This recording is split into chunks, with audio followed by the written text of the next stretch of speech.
Maher, wherever you may be and however you may be listening, live in Los Angeles, iHeartRadio, Fox Sports Radio, FS1. Rachel Bonnetta sitting in today for Christine Leahy, who is sick and is taking a well-deserved day off. Rachel, how are you? I'm great. Happy to be here, Colin. Thank you. Great first hour. I think the next 20 minutes of this show are going to change the world.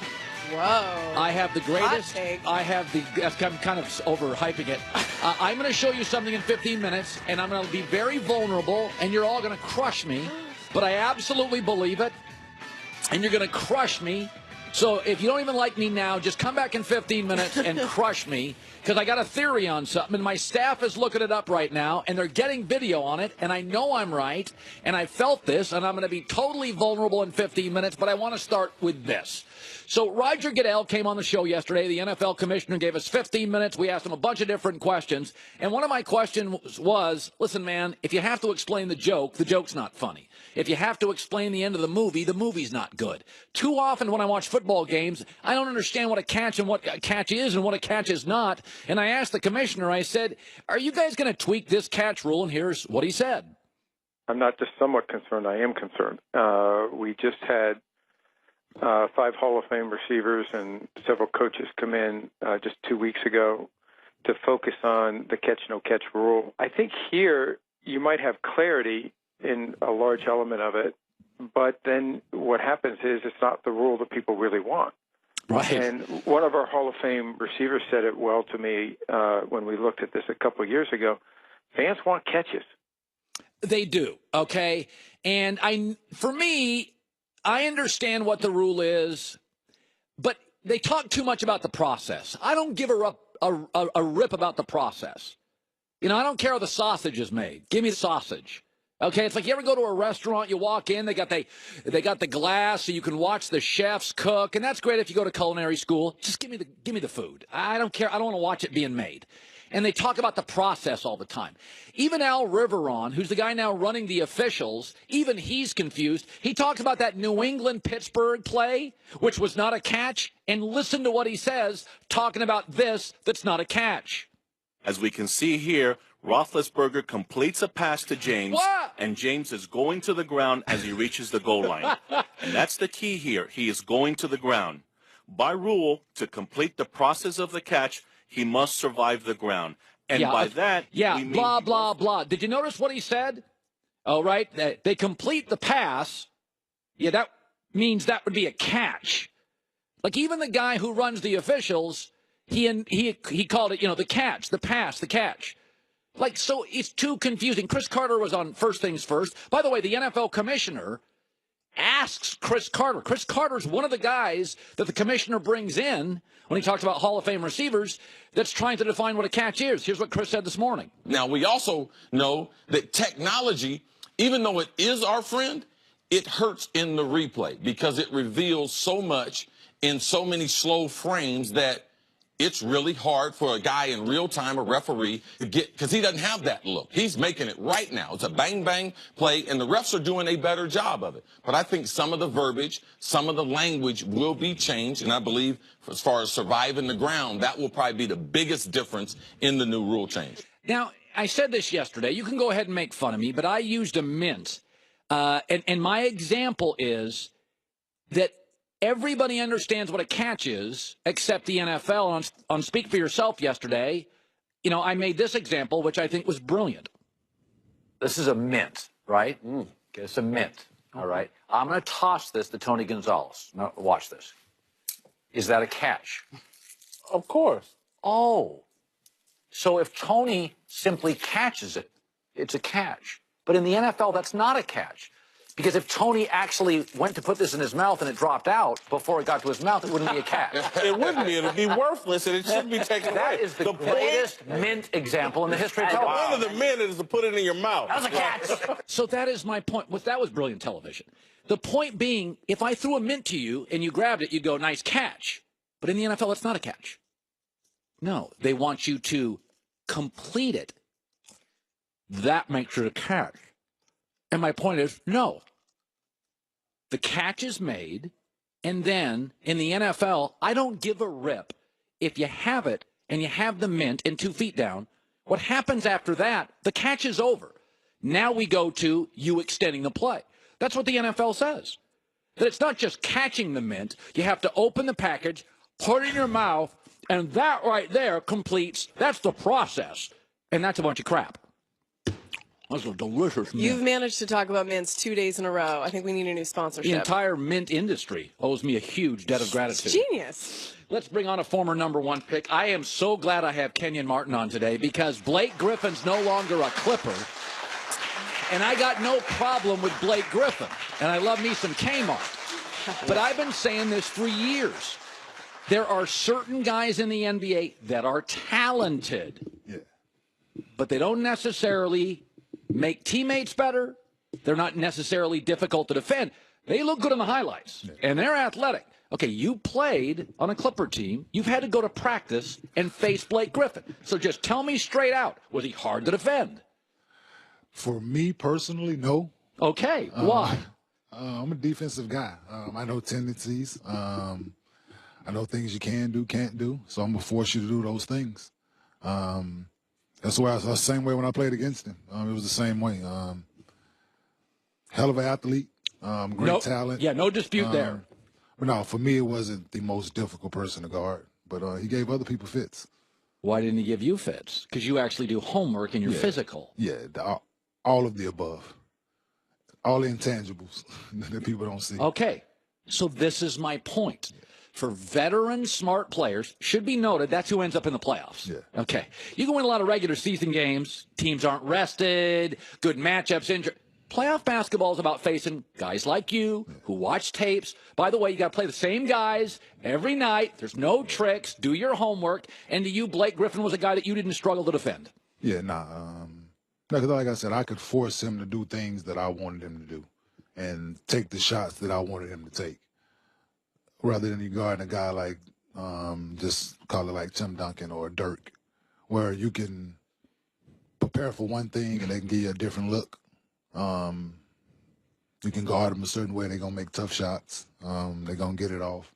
But I could force Blake to do things that I wanted him to do. Do you know what I noticed? The longer he was in L.A., the softer he got. That was my theory. Yeah, that's the way people looked at him. They did look at him like that? Yeah, because the way his career started, certain things went on early on that didn't get addressed by him. What do you mean? People talking to him a certain way, people fouling him a certain way, and there's no reaction to it. So you could push him around? Yeah, that's what people thought. It looked good, muscles and all of that, but no, like that's what people looked at. For me, I was never the biggest guy on the block. No. Played power forward at 225. Yeah, but you're kind of a badass. But it's a certain mentality that you can play with, and that you bring to the table that people respect on more than just a basketball level. Like people respect Blake's game on a basketball level, but I think that's where it stops. You know, it's interesting about this is that basically the Clippers, my source told me this morning, they're clearing space for LeBron James because they think L.A. is going after LeBron and the Clippers, they're going to go after him. Let me just ask you, do you think they have a chance to get LeBron as the number 2 NBA franchise in Los Angeles? If you're going to come to L.A., why would you go anywhere else but the Lakers, is my opinion. You know, if you're going to be in L.A. and the brand of the Los Angeles Lakers is where it's at. But if you're going trying to help build something else and trying to help the Clippers get over the top and you like the pieces that the Clippers have in place better than the Lakers at the time, if that was to be, and then you go there. But for his brand of LeBron James, Inc., right, then it's the Lakers. But we'll see. Kenyon Martin. Okay, you and I are going to disagree on something. Okay, let's do it. I'm not like Blake Griffin. You can't push me around. I'm a very physical host. Gotcha. I'll back you in. I'll take you to the 10. Easy, boys, easy. I come out swinging, though. Backed in the corner, I come out swinging. Okay. Yeah. So, not going to say I'm right or anything, but the All-Star Game selections have been leaked. Okay. Here's the first 9 guys taken. I'm going to read them for our radio audience. Kevin Durant, Greek Freak, Anthony Davis, James Harden, Kyrie Irving, Joel Embiid, DeMarcus Cousins, DeMar DeRozan, Klay Thompson. There appears to be a player missing, and it bothers you. Who is that player? Russell Westbrook. That's interesting. Like, where? Like, I don't. maybe I'm right that guys don't want to play with him. In that game, who cares? By the way, that game, which is about scoring, they know they'll never get the ball back. Well, hey, oh well. Am I right? Who's leading the league in assists right now? Oh, God, he has the ball the whole game. I mean, no, he doesn't have the ball more than Chris Paul, more than James Harden. By the way, Chris Paul has another backcourt mate that he has to work with. Chris Paul's working with another great player. Westbrook's right. He's not working with another great player Steven right Adams, now? Melo's now off the bench. Steven Adams is a big, and Paul George is a spot-up shooter. He's not a big ball handler. He's a spot-up shooter. He's a playmaker. All I know on that list. That list is wrong. No, you know what it is? That list is wrong. This is a poker player with a tell. This is all. the NBA guys telling you, we don't want to play with Westbrook. Well, your fault. Your fault. You'd want to play with him. Every night. You'd be running up and down the court saying, every hey, night, and then we got a shot. We got a shot. Every night with him. If he's on your team, you got a shot, and you're going to compete at a high level. It ain't no if, buts, how I'm feeling this day. How did the shot go in or not? I'm not letting that dictate nothing. I'm playing hard. I'm coming at you. That ball go up 94-50. Listen, let's get it. So you're into Westbrook. I paid money. Listen, I took my boy. Haven't paid for an NBA ticket since I retired. Bought my boys front row seats to go see him play at the Clippers. I sit on the back row. Let them sit on the front. All right. So not going to win that argument. Yeah, I'm buying in. Listen, Russell. Russell. Okay, here's another one. So LeVar Ball says, listen, man, I mean, Golden State's got so many good players. Yeah. Anybody can coach. Except him. Steve Kerr's Milli Vanilli. What'd you make of that? Put him in that situation, see how he does. You're not into LeVar? Not at all. You're a basketball dad? Yeah, I'm a basketball dad. Key word in that phrase, dad. It's about my son. It's not about me trying to be in the spotlight and make these comments about a coach who's he's earned it. Steve Kerr didn't hire or fire himself. You know, he didn't fire Mark Jackson. We all give Mark Jackson credit where credit is due. We understand what he did for those, for Steph and Draymond, those guys. We understand that, how he helped those guys develop. He deserves all the credit in the world. He deserves another job. We all agree with that. Yes, Mark deserves another job. Mark Jackson deserves another job. No question. But to call Steve Kerr Milli Vanilli, like, he's doing what a lot of people can't do.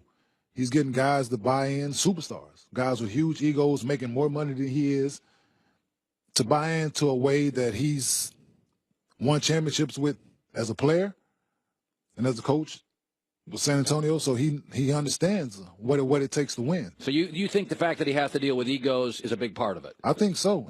In that locker room, like, of course, I've been in locker rooms, huge egos, myself, Melo, AI. Like, I don't see you as a big ego guy. I see you as you're outspoken, but I'm so good people with look that. at it as I'm outspoken, but you still have to deal with it. Yeah. You know what I'm saying? Yeah. So if we had a different coach that could relay certain things, like I'm pretty sure Steve does, and has a rapport with his guys, it's more to basketball than just. It's more to coaching than just basketball. It's relationships. It's controlling situations, narratives. The basketball part is going to take care of itself because you have MVPs on your team. Right. But it's everything else that comes with it. Getting those guys to buy in. Did you ever have a coach that was a good coach but didn't deal with the ego stuff? Well, George Karl. You can say his name. Yeah, that's no. what it is. I know George. Exactly who he is. I thought he was a good coach. And I don't think he's a good coach or a good people person. Okay, that's fine. Good handling. He didn't handle people. Or I don't think he's a good basketball coach either. He's been blessed with talent. You know what I'm saying? So there's you can be blessed with talent and win games, but you won't win a championship. Hey, can you tell me something finally, Kmart? Now, I want just straight stuff here. Okay, again, I just don't want no holds barred. Yeah. Isaiah Thomas, 5'8" guy, last guy drafted, a little chip on his shoulder. Yes. So I love about him. Goes to Sacramento, 15 a game, get rid of him. He goes to Phoenix, 15 a game, they get rid of him. Goes to Boston, Brad Stevens gets 29 a game. Now goes to Cleveland, he's 15 a game. Is it possible that Brad Stevens fooled us and we think Isaiah Thomas is more than what he is, which is a 5'8" guy who shoots too much, doesn't play any defense, and gives you 15 a night? This thing in Cleveland, it's our fault. We saw him as a 30-point-a-game guy. He's not a 30-point-a-game guy. That's on us, the media. We overhyped this kid. His play allowed everything that was said to come to be true. He was a hell of a player when he was in Boston. in Boston. Yeah, he played well. He earned everything that came his way. Did he shoot too much on the team that he was on? I don't think so, because they need that. You know, certain teams, I would say, yeah, like if he's on Cleveland and he's shooting the shots that he was shooting in Boston, yeah, you're shooting too much. But the ball is not in his hand in Cleveland, so he's not going to be that. You know, the ball So is in LeBron. you don't think he's overhyped? He's a B player in the NBA? Is that fair? I give you that. He's a B player. I give you that. And we thought for a year and a half That he was A. and he was an A. I'm with you. And at that shame size, on me. at that size, it's tough. Yeah, It's tough. Yes. It's very tough. And what he was accomplishing for the year and a half that he was doing it was great. Was excellent. And he deserves all the love. all the love that he was getting. But he's 5'8", Yeah. 5'9", whatever he is. But- In this league, that's tough, man. And at that position, and you're playing against guys who are every night. 6'4.5". Yeah, you know what I'm saying? And that's the going rate now for a point guard in the NBA. You know, but it's unfortunate. Still can play. Coming off the injury, so trying to get reacclimated and them trying to fit him into a not so good situation Well, off plus, top. I love You know what I'm LeBron, but LeBron's teams tend to have a little, chemistry, and there's drama, and it's not the easiest place in the world. It's not the easiest neighborhood to move into the NBA, which is LeBron's team. Yeah, of course. Well, you got to, if you want to win and you want to be successful, then sometimes you have to tuck it at the door. You know, he came in with his chest poked out because he was the man in Boston for a while. You know, but you moved, like you said, you moved to certain neighborhoods and somebody got a bigger house, they got more cars, they dog bark louder than yours, you know. So, their music plays louder. That's Right. what it is. You know what I'm saying? That's the situation that he's in. Kenyon Martin, good seeing you, man. I'm Yes, not sir. like Blake Griffin. You can't push me to the perimeter, man. I back Hey. right up to the basket. That's what's up. That's what's up with me. Yes, You sir. know, you got to bring it Always. because I'm a very physical radio. These are all lies. All lies. Kenyon Martin, goals for sir. 2018. You've got them, but you only achieve them if you're well rested. You come to work ready to go, focused, primed, prepared, and well rested. That's where Casper comes in. The mattress built with breathable fabric, guaranteed to sleep cool, built to last for years. Got mine back in 2016. Sleeping better since. Try it for 100 nights risk-free. They ship it to you. 100 nights. Don't like it, they take it away. And it comes in a box so compact, it's hard to believe there's a mattress in there. Pretty simple, really. Casper.com, the code is HERD, H-E-R-D, and that code gets you $50 off the purchase of select mattresses. Terms and conditions apply. It's Casper.com, a 100-night sleep guarantee. They ship it free, give it to you for over 3 months. This isn't a mattress store. You don't get 2 or 3 minutes rolling around on that thing. Casper.com, code HERD, terms and conditions apply.